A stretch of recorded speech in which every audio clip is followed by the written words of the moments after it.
आप सभी का स्वागत है।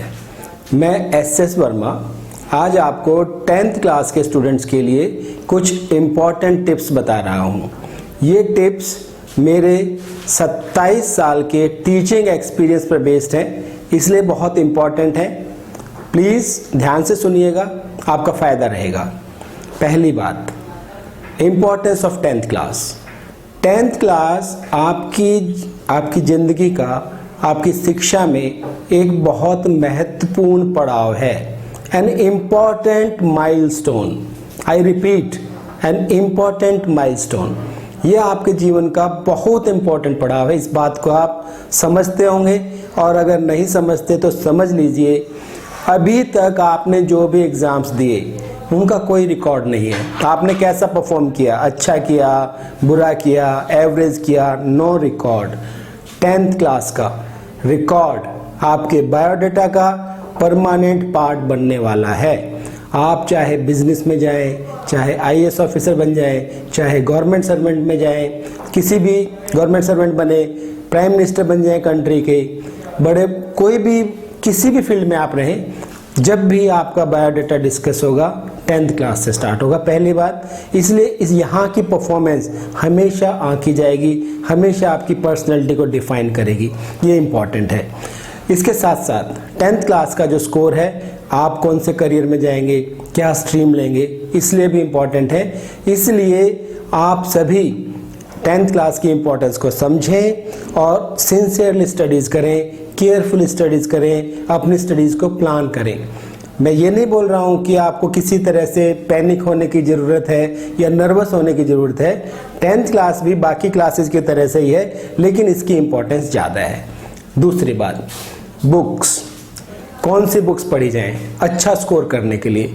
मैंने अपने टीचिंग एक्सपीरियंस में बच्चों को बहुत बार टेंस होते हुए देखा है इस बात को लेके कि हम कौन सी बुक्स पढ़ें। कई बार बच्चे कुछ टाइम तक एक बुक को रेफ़र करते हैं, फिर दूसरी बुक ले लेते हैं और उनकी बहुत सी एनर्जी, बहुत सा टाइम वेस्ट हो जाता है। मैं आपको बहुत सिंपल बता रहा हूँ इसके लिए, इस एडवाइस को फॉलो कीजिए, आप बहुत फ़ायदे में रहेंगे। बुक्स आपकी लिमिटेड होनी चाहिए, अनलिमिटेड बुक्स नहीं होनी चाहिए। जितनी बुक्स हैं study material, stuck to them, उन्हीं को पढ़िए आप बार बार। मैथ्स के लिए मैं आपको बुक्स भी बता देता हूँ। मैथ्स के लिए NCERT जो मेन कोर्स बुक है प्लस NCERT एग्जाम्पलर, ये 2 बुक आपको ढंग से करनी है। इनमें दिए गई हर एग्जाम्पल्स, हर एक्सरसाइज ठीक से समझ कर करनी है। 2 बुक्स बहुत कवर करेंगी। इसके बाद आप एक रिफ्रेशर खरीद लीजिए, चाहे तो आप RS अग्रवाल ले लीजिए या RD शर्मा ले लीजिए। इसलिए नहीं, इन बुक्स का नाम मैं इसलिए नहीं बता रहा हूँ कि मैं इनको प्रमोट कर रहा हूँ, नो, क्योंकि मैंने इन बुक्स को देखा है। ये बहुत एक्सटेंसिव, बहुत अच्छी क्वालिटी का मटेरियल है, बहुत अच्छी क्वालिटी से क्वेश्चंस फ्रेम कर रखे हैं। मैंने कराया है, मैंने पढ़ाया है बच्चों को, उस एक्सपीरियंस में मैं आपको बता रहा हूँ। एक बुक खरीदिए, या तो RS अग्रवाल या RD Sharma, both are equally good. ये बुक आपको पूरी नहीं करनी है, एक्सटेंसिव, ये बहुत एक्सटेंसिव बुक्स है। इन बुक्स को आपको रखना है अपने वीक पॉइंट को दूर करने के लिए। जैसे किसी बच्चे को हाइट एंड डिस्टेंस क्वेश्चंस में प्रॉब्लम है, वो यहाँ से क्वेश्चंस कर ले। किसी को स्टेटमेंट क्वेश्चंस हैं, क्वाड्रेटिक इक्वेशन की स्टेटमेंट नहीं बना पा रहा है, वो क्वेश्चंस यहाँ से प्रैक्टिस कर ले। सेलेक्टेड टॉपिक्स, सो दैट अपने आप वीक पॉइंट्स को खत्म कर सकें। इसके बाद एक आपको खरीदना है ULIKE का सैंपल पेपर। ULIKE का सैंपल पेपर आपको टाइम बाउंड प्रैक्टिस देगा। टाइम लगाइए, टेस्ट पेपर करिए, अपने टीचर से, अपने ट्यूटर से, या जहाँ से भी आपको हेल्प मिलती है, इवेल्युएट कराइए। आपको पता रहेगा एग्जाम में आप क्या मिस्टेक्स करते हैं, कितने टाइम में आप पेपर कर पाते हैं, आप बहुत अच्छे से कर सकेंगे। साइंस के लिए NCERT main book plus NCERT exemplar, ये 2 बुक आपको ठीक से पढ़नी है। केवल पढ़नी ही नहीं है, ठीक से समझनी है। साइंस में जो क्वेश्चन पेपर का आजकल फ्रेमवर्क है वो एप्लीकेशन बेस्ड है। वो बच्चे की अंडरस्टैंडिंग टेस्ट करते हैं। वो जमाने लग गए जब आप रट लें, कुछ क्वेश्चन याद कर लें एक्सरसाइज से, एग्जाम में डायरेक्ट क्वेश्चन आ जाए और आप अच्छा स्कोर कर लें। ऐसा नहीं होता। अब आपसे चाहते हैं कि बच्चा दिमाग लगाए, अपना जो टॉपिक उसको समझाया जा रहा है उसको समझे, सोसाइटी में वो कहाँ यूज होता है, हमारी लाइफ में वो कैसे इंपॉर्टेंट है। अगर आप पोल्यूशन का चैप्टर पढ़ते हैं तो बहुत रेयर होगा कि आपसे कोई एग्जामिनर डायरेक्ट कोई क्वेश्चन पूछ ले। नहीं, पोल्यूशन हमारी लाइफ को कैसे अफेक्ट करता है, हम पोल्यूशन को कैसे कंट्रोल कर सकते हैं, एज ए सिटीजन आपका क्या रोल हो सकता है, इस टाइप के क्वेश्चंस बनाएंगे। तो एनसीईआरटी की बुक एग्जाम्पलर ठीक से पढ़नी है, उसकी हर एक्टिविटी की डेप्थ में जाना है, ठीक से समझना है। एक आप खरीद लीजिए साइंस के लिए you like sample paper. You like sample paper आपको मल्टीपल चॉइस क्वेश्चंस की प्रैक्टिस में हेल्प करेगा, और वही जो मैथ्स के लिए था टाइम बाउंड प्रैक्टिस के लिए। ये 3 बुक्स बहुत हैं, सफिशिएंट हैं, provided you read in between the lines, उसमें कुछ मिस नहीं होना चाहिए। अब तीसरी इंपॉर्टेंट टिप, बहुत सारे बच्चे और पेरेंट्स भी इस टिप को सीरियसली नहीं लेते हैं। आपका एटमॉस्फेयर जहां आप पढ़ते हैं वो बहुत ज़रूरी है। जो आपका सीटिंग अरेंजमेंट है, सारी बुक्स, सारा स्टडी मटेरियल वहीं पर होना चाहिए। लाइटिंग, आपके रूम की लाइटिंग ना बहुत ज़्यादा होनी चाहिए ना बहुत कम। ज़्यादा लाइटिंग होगी तब भी ग्लेयर होगा, जल्दी थक जाएंगे। कम लाइट में भी आप कंसंट्रेट नहीं कर पाएंगे। आपका बैठने का तरीका, आप अगर कोई बच्चा टेबल चेयर पे कंफर्टेबल है तो उसको कंफर्टेबल सिटिंग मिलनी चाहिए ताकि वो देर तक स्टिल होकर पढ़ सके विदाउट डिस्टर्बेंस। इस वीडियो के एंड में मैं आपको एक टेबल दिखाऊंगा जो मैं अपनी स्टडीज़ के लिए यूज़ करता हूँ। बहुत ही कन्वीनियंट, बहुत ही कम स्पेस में वो आप उस टेबल को यूज़ कर सकते हैं। बहुत देर तक आप कंफर्टेबली उसमें पढ़ सकते हैं, कंफर्टेबली लिख सकते हैं। वो वीडियो के एंड में ज़रूर देखिएगा।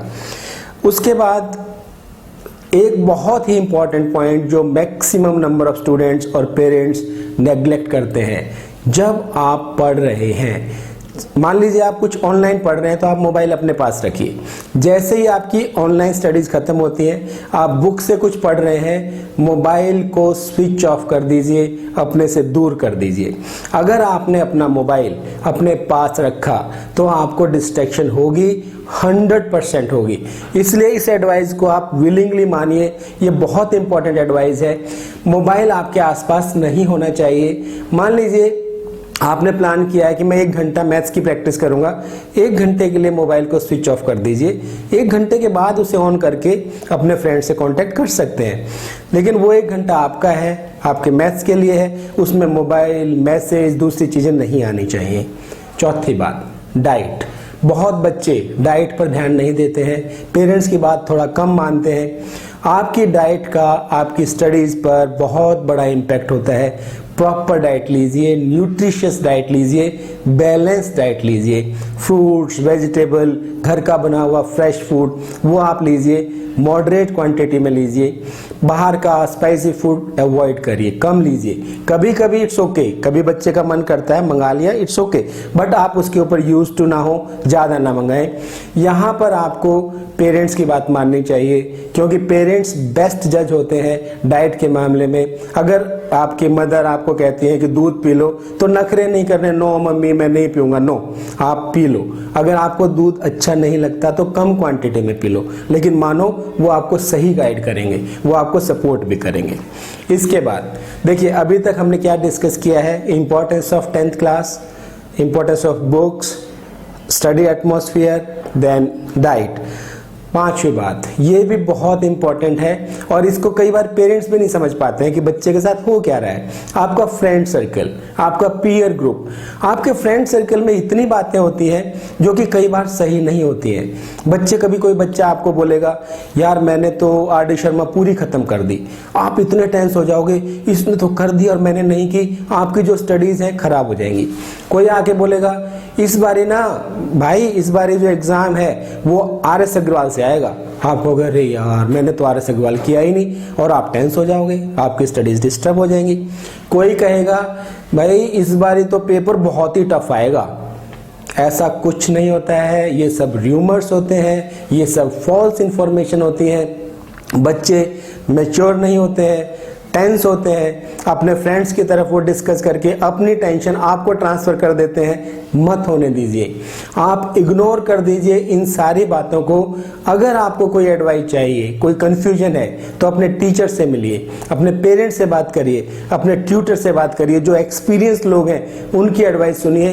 अपनी बराबर के दोस्तों की एडवाइस सुनने की ज़रूरत बिल्कुल भी नहीं है, बिल्कुल भी डिस्टर्ब नहीं होना है, ये बहुत इंपॉर्टेंट बात है। इसके बाद लास्ट पॉइंट, आपका पढ़ने का टाइम। कोई बच्चा रात में पढ़ना पसंद करता है, कोई बच्चा दिन में पढ़ना पसंद करता है, सुबह जल्दी उठ के पढ़ता है। यहाँ पर मेरी एक सिंसियर रिक्वेस्ट है पेरेंट्स से, बच्चे को उसकी इंडिपेंडेंस दे। अगर कोई बच्चा रात को देर तक पढ़ना चाहता है, allow him to do that. कोई बच्चा सुबह जल्दी उठ के पढ़ना चाहता है, उसको अलाउ करिए आप, क्योंकि सभी बच्चों का अलग अलग तरीका होता है पढ़ने का, सभी बच्चों का टाइम शेड्यूल अलग अलग होता है। कोई बच्चे रात को एनर्जेटिक होते हैं, कॉन्सेंट्रेट कर पाते हैं, कोई बच्चे सुबह जल्दी उठ जाते हैं। आपको यहाँ उनको कोऑपरेट करना है, थोड़ा सुपरवाइज करिए, देख लीजिए रात को आप जाग जाइए एक बार उनके साथ। अगर बैठ सकें तो बहुत ही अच्छा है, नहीं बैठ सके तो बीच में एक बार सुपरवाइज कर लीजिए। कुछ उन्हें कॉफ़ी चाहिए, जूस चाहिए, दूध चाहिए, कुछ ईटेबल चाहिए, दे दीजिए। देख लीजिए कि हाँ वो टाइम वेस्ट नहीं कर रहा है। अदरवाइज नो नीड, उनके ऊपर शक करने की जरूरत नहीं है। बच्चे मैच्योर हैं, उनको ट्रस्ट करिए, वो अच्छे से पढ़ेंगे। और लास्ट में, इस वीडियो के लास्ट में एक पॉइंट और, 10th क्लास में पैनिक करने की ज़रूरत नहीं है, ठीक से प्लान करके पढ़ने की ज़रूरत है। All the best.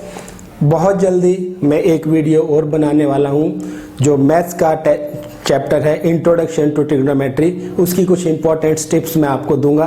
तब तक के लिए bye, always be happy and healthy. Thank you.